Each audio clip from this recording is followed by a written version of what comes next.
Imagine holding a secret so dangerous that if the enemy discovered it, thousands of men would die within hours.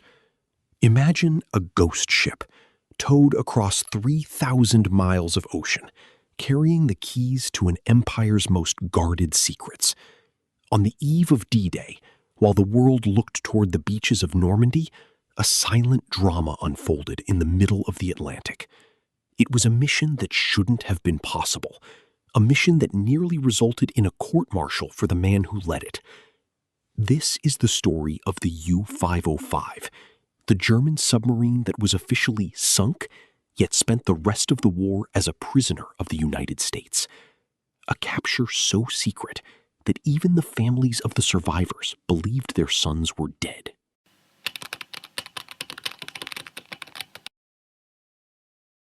By the spring of 1944, the happy times for German U-boats were over.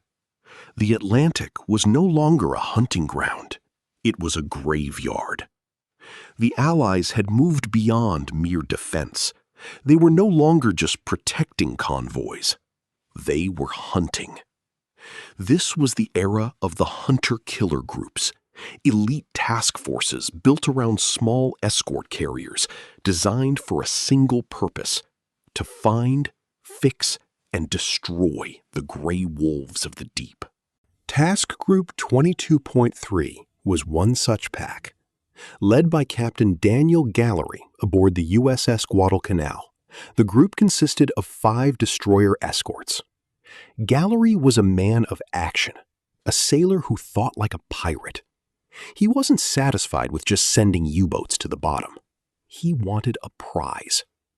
During his time at sea, he watched U-boats surface after depth charge attacks, only for the crews to scuttle them before they could be captured.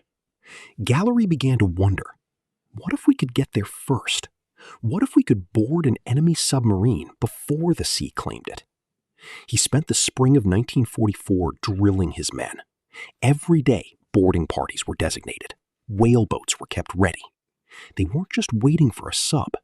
They were waiting for an opportunity.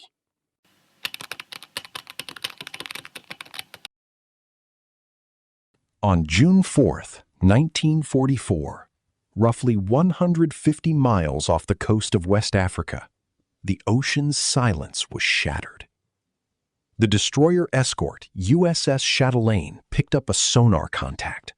It was sharp. It was moving. It was a submarine.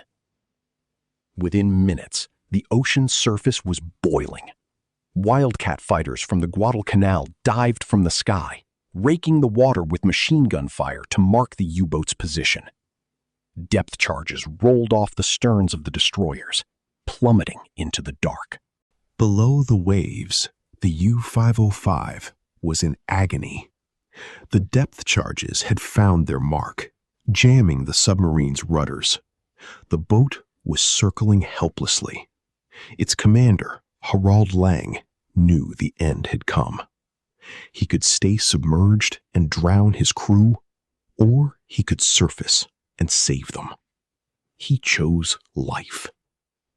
As the U-505 broke the surface, it was greeted by a wall of American fire. But this wasn't a fight to the finish. It was the beginning of an heist.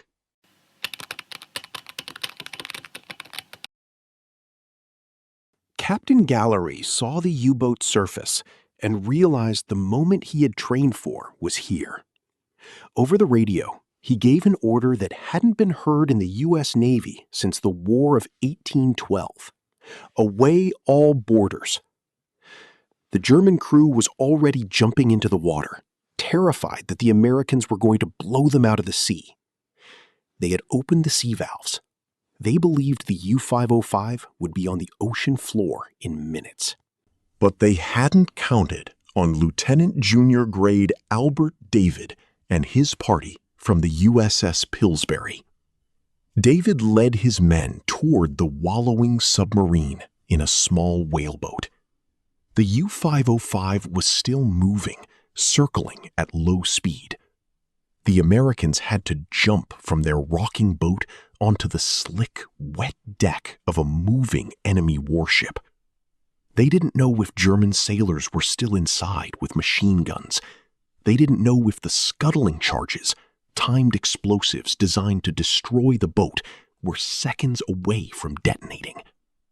They climbed onto the conning tower and stared into the dark hatch.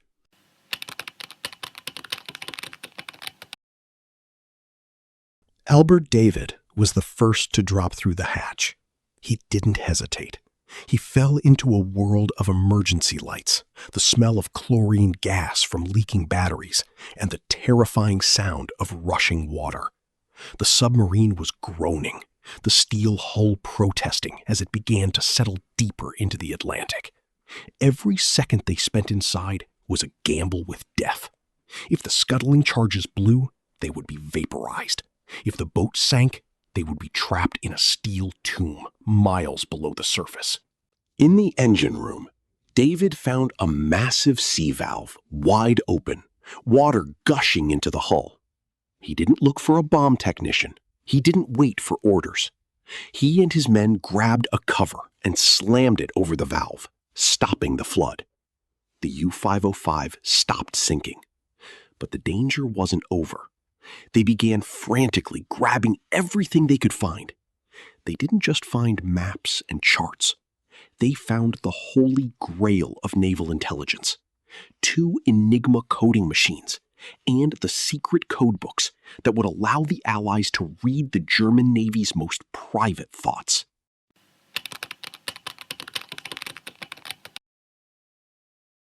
Captain Gallery was jubilant. He had captured a German warship intact. He sent a coded message back to the Admiralty, expecting a hero's welcome. Instead, he nearly triggered a heart attack in the highest levels of Allied command. The news hit Washington like a lightning bolt. Admiral Ernest King, the chief of naval operations, was livid. He seriously considered a court-martial for Gallery. Why? Because the Allies had a secret of their own: Ultra. British codebreakers had been reading Enigma messages for years, but the Germans didn't know it. If Hitler found out that the U-505 had been captured instead of sunk, he would realize the codes were compromised. He would change every Enigma wheel, every setting, and every codebook in the entire German military. And the timing couldn't have been worse. It was June 5th, 1944. The invasion of Normandy was scheduled to begin in less than 24 hours. If the codes changed now, the Allied fleet would be sailing blind into a German trap.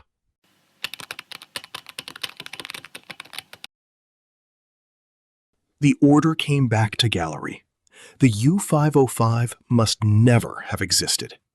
The capture had to be the best-kept secret of the war. Gallery was forbidden from taking his prize to a nearby African port. Instead, he was ordered to tow the submarine 2,700 miles across the Atlantic to Bermuda, a journey that would take weeks. The U-505 became a ghost. To keep the secret, the sub was renamed USS Nemo. The 58 captured German sailors were separated from all other prisoners of war. They were held in a secret camp in Bermuda. Their mail was stopped.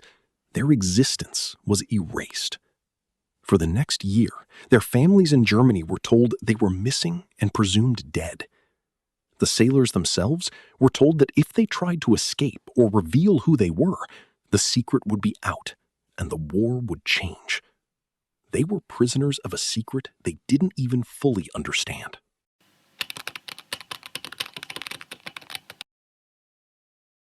For the remainder of the war, the U-505 sat in Bermuda, a silent laboratory for American intelligence. Every bolt, every wire, and every piece of equipment was stripped and analyzed. The Allies discovered the secrets of Germany's new acoustic torpedoes, their radio technology, and their direction-finding gear.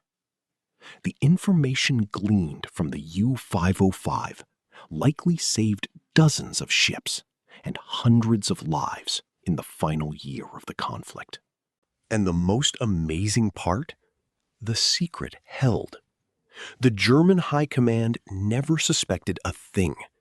They believed the U-505 had been lost at sea to a routine depth charge attack.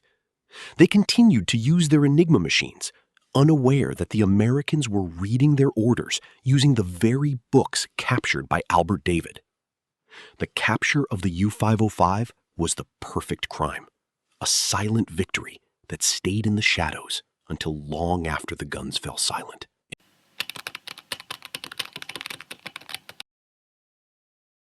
The world only learned the truth in 1947. The German crew was finally allowed to return home, appearing like ghosts to families who had mourned them for years.